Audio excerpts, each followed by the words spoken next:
Live from downtown Bakersfield, 23 ABC News Midday starts now. Good morning and thanks for watching 23 ABC News at 11 a.m. I'm Melissa Flores. And I'm Danielle Kernkamp. With the holiday season comes an increase in deliveries. And of course, that means Porch Pirates. 23 ABC's Bayan Wang spoke with Bakersfield police to find out what they're doing to combat the issue.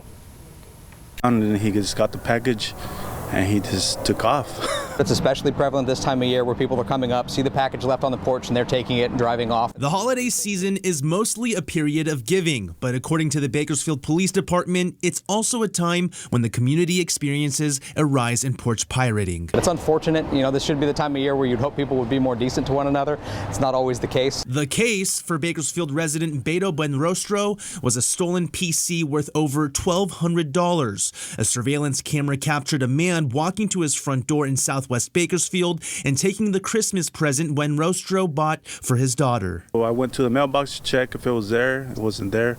I walked around the neighborhood real quick to see if maybe they put them on the neighbors' houses.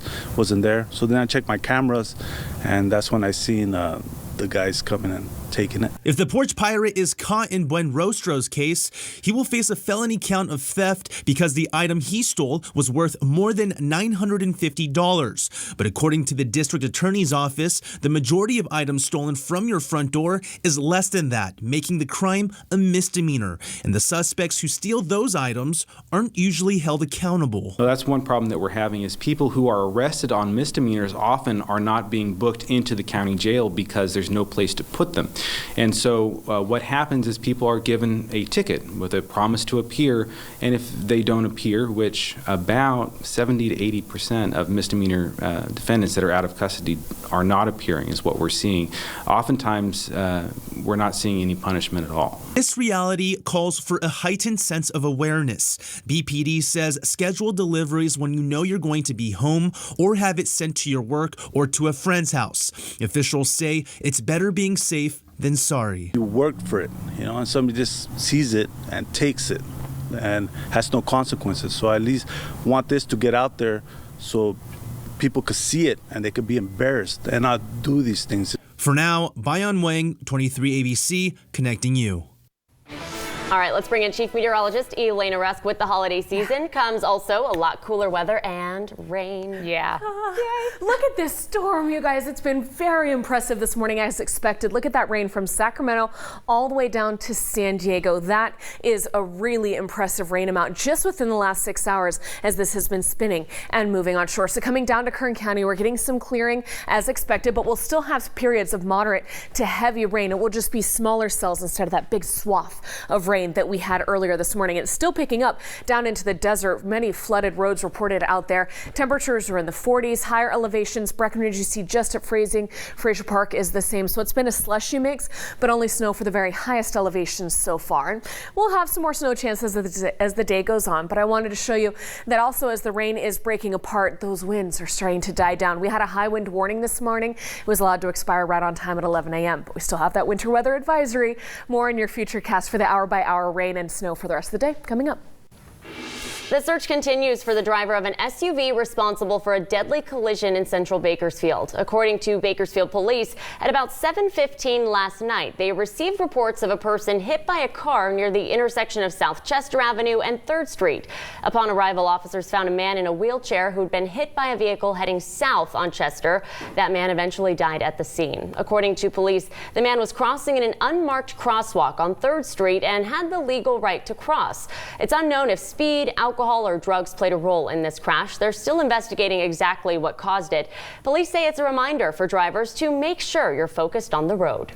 Keep your eyes open, pay attention to the roadway, don't be distracted by your cell phones or your radio or any other electronics, and watch your speed. The driver left the scene, according to police, and the only information they have is that they were driving a white full-size SUV. If you have any information, call BPD at 327-7111. The Bakersfield Police Department is asking for your help in identifying a suspect in an attempted rape. Take a good look at this police composite sketch released just yesterday. Police officials describe the suspect as a black man between the ages of 25 to 30 years old with a slim build, weighing about 150 to 160 pounds. He was last seen wearing a black hooded zippered sweatshirt, dark gray socks, and is possibly homeless. BPD said that around 11:30 Tuesday morning, the suspect attempted to rape someone in a vacant apartment on Ming Avenue and New Stein Road in southwest Bakersfield.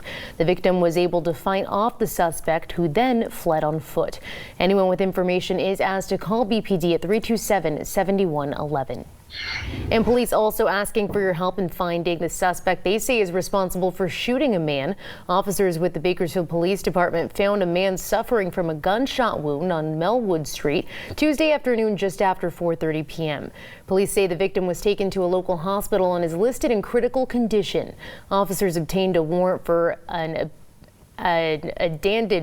Reboller for attempted murder. Reboller is described as a Hispanic male, 5 feet 6 inches tall, 160 pounds with brown hair and brown eyes, last seen wearing a gray hooded sweatshirt and blue jeans. If you know any information on his whereabouts, you are asked to call BPD again at 327-7111. The Grand Marshal of this year's Bakersfield Christmas Parade, Donald Laura, turned 90 this year, and the Army vet and former Bakersfield High School choral director went viral 5 years ago when he sang the national anthem during a 2014 honor flight. Check it out. Oh, say, can you see by the dawn's early light what so proudly we hailed?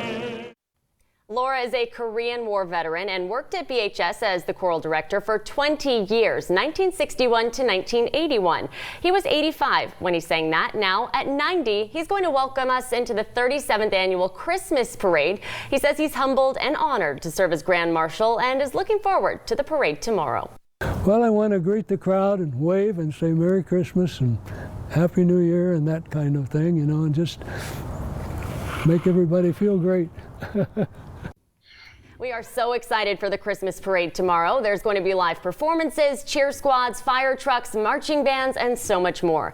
You're welcome to join us out there. It's free. You just might want to show up early to get a good spot. If you'd rather stay at home and watch, the parade will be airing live right here on 23 ABC from 6 to 8 p.m. tomorrow. You can also watch it on Roku and Alexa, and we're live streaming it on our social media platforms and our website, turnto23.com. And new this year at the Christmas Parade, for the first time in more than 30 years, Santa Claus will be riding on a new float. This is video from the float that Santa has been riding on for decades. Santa and Mrs. Claus and the reindeer, traditionally part of the finale of the parade, but this year, parade organizers are working on something new. 30 plus years we've had a float comprised of Santa's sleigh and a reindeer. This year we've gone to a different aspect as we've got focused on the Santa and his sleigh and getting ready for his trek around the world. It was just time to make a change again. After 30 plus years, we creatively tried to come up with something a little bit different. And the whole idea is to do something, you know, truly for the kids of the community. Yeah, you see that new float back there? It's going to be a big surprise. Yay. Organizers say a new float was only made possible thanks to people in our community. The Cal State Bakersfield Fab Lab helped make the decor. Jada Salamation donated the trailer, and volunteers put it all together, of course. You can see that finished float Thursday night right at the end of the parade. So exciting. In other news, because of the community's help, organizers of the local Wreaths Across America events say they have almost reached their goal for Wreaths sponsorships. Last month, organizers put out a call for sponsors, expressing concern that they might not have enough wreaths to lay for every veteran buried at the Bakersfield National Cemetery.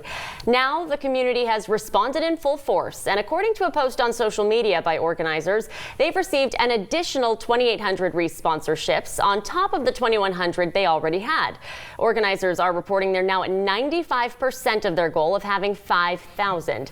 The actual wreath laying ceremony will take place on December 14th at the National Cemetery.